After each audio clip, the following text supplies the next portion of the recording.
Thank you. Okay, guys, so here's the rub.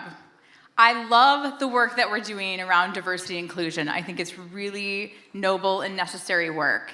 And I think we're spiking the ball at the 10-yard line, and we're calling it a touchdown. And I think we need to move beyond diversity and inclusion to belonging. So let me give you a quick history of where we've come from. Somewhere in the late 80s, we made a diversity industry because we knew that's what the workforce needed. And so we decided to focus on diversity and bringing different people together. But then we moved towards inclusion, and for the first time, we started talking about people working together instead of people working next to each other. And we moved from this idea of tolerance to respect.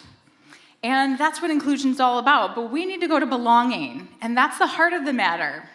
And what I mean by that is we have to move out of our heads and into our hearts. And we need to create organizations that are heart-centered and are focused around bringing people together and honoring their differences. So try this on for size. I believe that we go to work in search of belonging.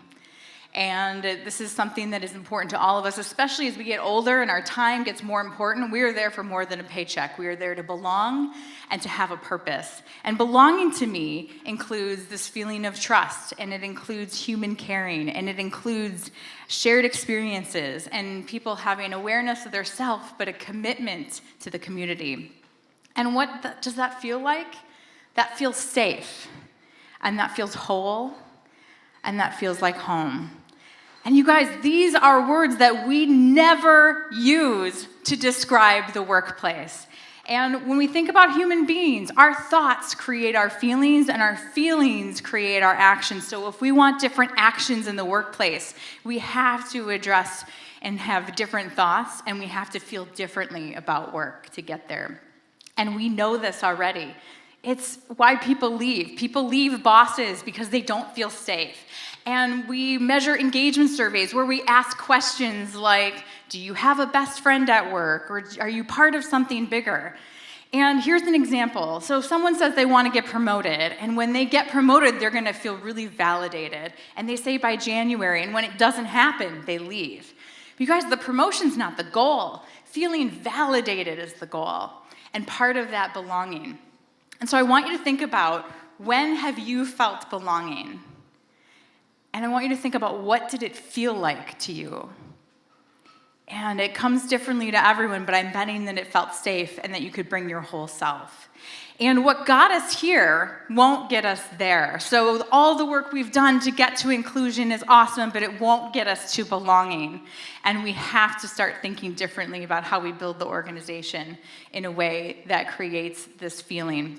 So how do we do this, right? How do we take something big and fluffy like belonging and actually put it into our workplaces? This is a tall task.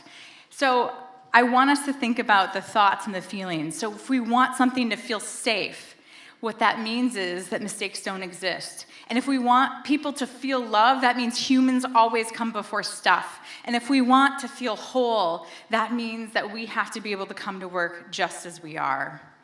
And when this happens, it is fireworks. It is fireworks. People come, they stay, they recruit their friends, we crush our goals. It's beautiful synergy. And when this doesn't happen and we crush people's souls with conference calls and terrible communication, we erode belonging. And when bosses break trust and when groups break psychological safety, we erode belonging.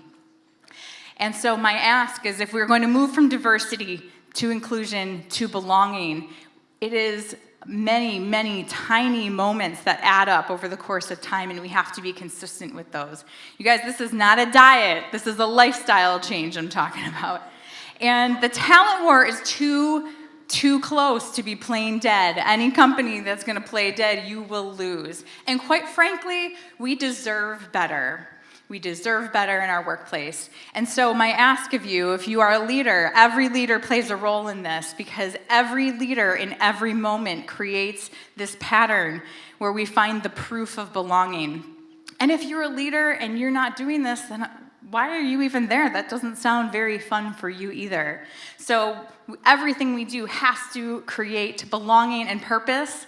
And if you're not willing to do that, then get the hell out of the arena.